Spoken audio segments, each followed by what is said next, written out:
Sensation, le MAG. Bonjour à tous, bienvenue sur Sensation en association avec TV78. Chaque année, le 20 novembre est la journée nationale des droits de l'enfant. Dans le département des Yvelines, la délégation de la protection de l'enfance s'attelle à défendre et mettre en place des actions dans ce domaine, notamment auprès des jeunes au sein de l'aide sociale à l'enfance. Pour en parler avec nous, je suis aujourd'hui avec Geoffroy Bax-de-Kitting. Vous êtes vice-président des Yvelines délégué à la protection de l'enfance. Bonjour. Bonjour. Alors au sein du département, vous êtes chargé de la thématique de la protection de l'enfance, notamment à travers l'aide sociale à l'enfance, l'ASE. On va notamment faire un bilan, entre guillemets, de mi-mandat. Quels sont les grands sujets auxquels nous sommes confrontés lorsqu'on est délégué à la protection de l'enfance ? Les grands sujets, c'est avant tout, la mission première, c'est protéger les enfants les plus vulnérables de ce département. Alors après, pendant de nombreuses années au sein de l'aide sociale à l'enfance, on s'est beaucoup concentré sur les besoins primaires, à savoir la sécurité matérielle de ces enfants. On a mis beaucoup de moyens financiers. Aujourd'hui, on s'attache à maintenant combler un peu plus la sécurité affective, l'encadrement un peu plus familial de ces enfants au sein du département, et puis les accompagner vers la sortie, sans sortie sèche, de les accompagner pour qu'ils puissent être en semi-autonomie pour après avoir une vie d'adulte sereine. Ça a été le problème justement pendant de nombreuses années, ce côté où dès qu'on part finalement de l'aide sociale à l'enfance, on est presque livré à nous-mêmes. Vous, votre choix, votre volonté, c'est justement de continuer un peu à les suivre, à les accompagner, ne pas les laisser entre guillemets dans la nature ? Oui, tout à fait. Il y a maintenant quelques années de cela, ça pouvait arriver d'avoir des sorties sèches avec des jeunes livrés à eux-mêmes, arrivés à la majorité. Nous maintenant, ça n'existe plus au sein de ce département. On signe avec les jeunes des contrats jeunes majeurs. Donc pour déjà les accompagner un peu plus loin, jusqu'à 21 ans, pour pouvoir les accompagner plus sereinement avec des études, un accompagnement vers l'insertion. Et puis on travaille bien en amont maintenant, cette sortie.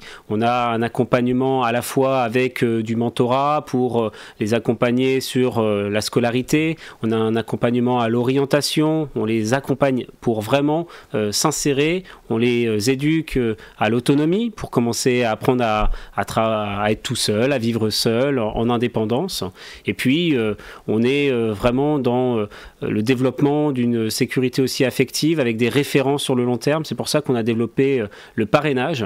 Ce parrainage, ce sont des personnes qui s'engagent dans la durée avec un enfant, comme vous et moi, on peut avoir des parrains.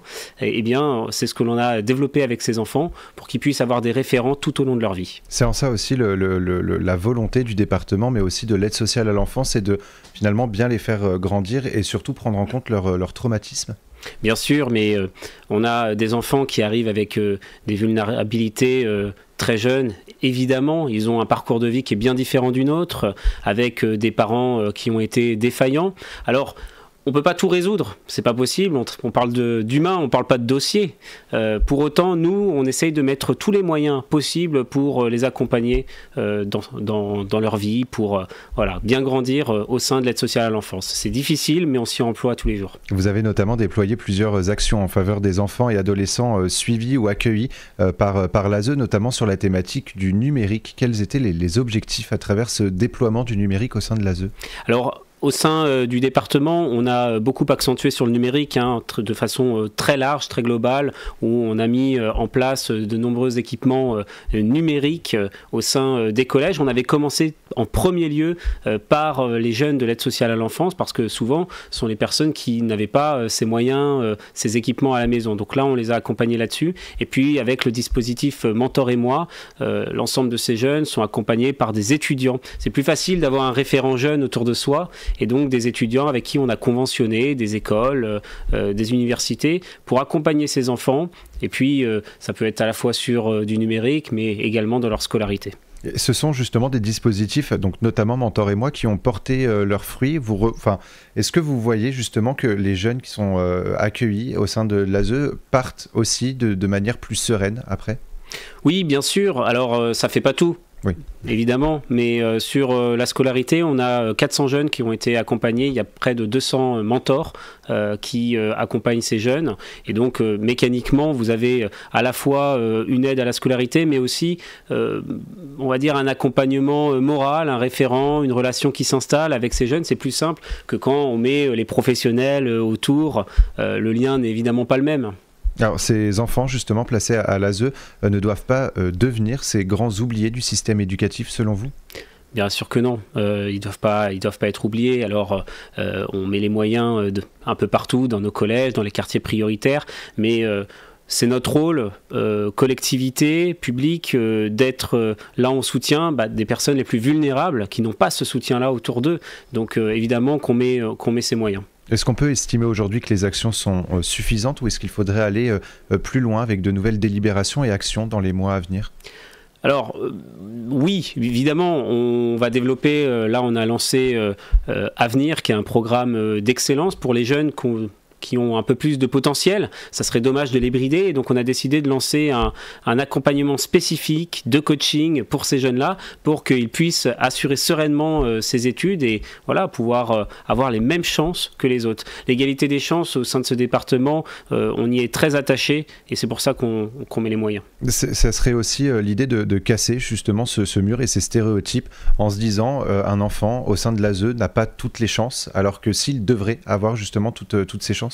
Bien sûr qu'il devrait avoir toutes ses chances. Maintenant, voilà, on est sur de l'humain. On a beaucoup d'investissements qui sont faits. Je rappelle que la protection de l'enfance dans le département des Yvelines, ce sont 7000 enfants qui sont accompagnés, à peu près la moitié qui sont placés, que ce soit donc dans des lieux d'accueil, assistantes familiales, etc.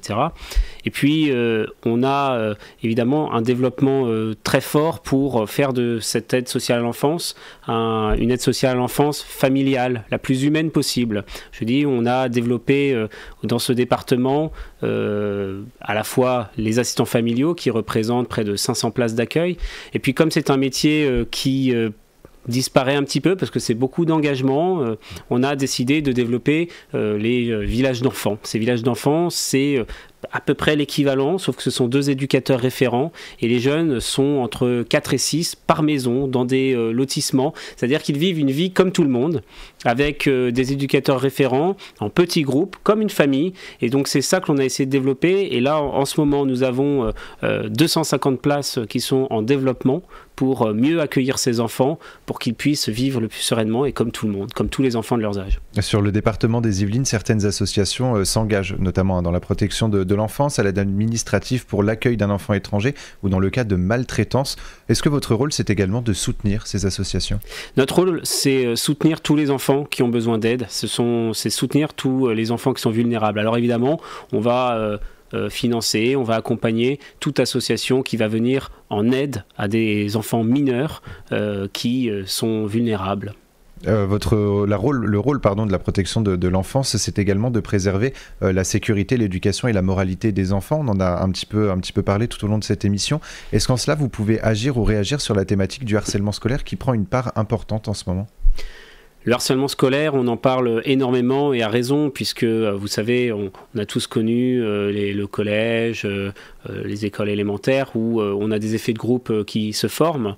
On y est très attaché, on finance des associations qui viennent intervenir dans les écoles.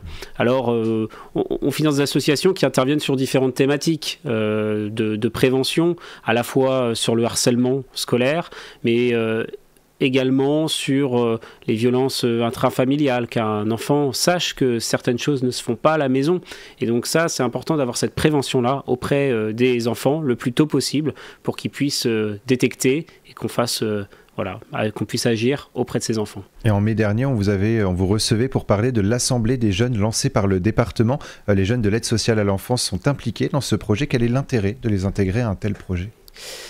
L'Assemblée, c'est quelque chose que nous avons porté avec le président du département, qui est très important. On donne beaucoup la parole aux professionnels, on donne beaucoup la parole aux adultes, et finalement, on en oublie les premiers concernés, que sont les jeunes. Et donc nous avons lancé cette assemblée des jeunes qui est composée à la fois pour moitié d'enfants de l'aide sociale à l'enfance, mais aussi d'autres jeunes du département qui sont intéressés par cette thématique. Et on a fait donc cette première réunion pour faire porter leur message, que l'on puisse intégrer leurs attentes, leurs observations. Et on a remarqué que très jeunes, des enfants sont capables de formuler des observations, des demandes, parfois bien plus pertinente que certains adultes. On aura l'occasion d'en reparler dans une prochaine émission. Merci beaucoup Geoffroy Bax de Keating d'avoir été avec nous sur Sensation. Pour plus d'informations, on peut se rendre sur le site yvelines-info.fr et pour revoir ou réécouter cette émission, rendez-vous sur notre site, notre chaîne et notre application Radio Sensation.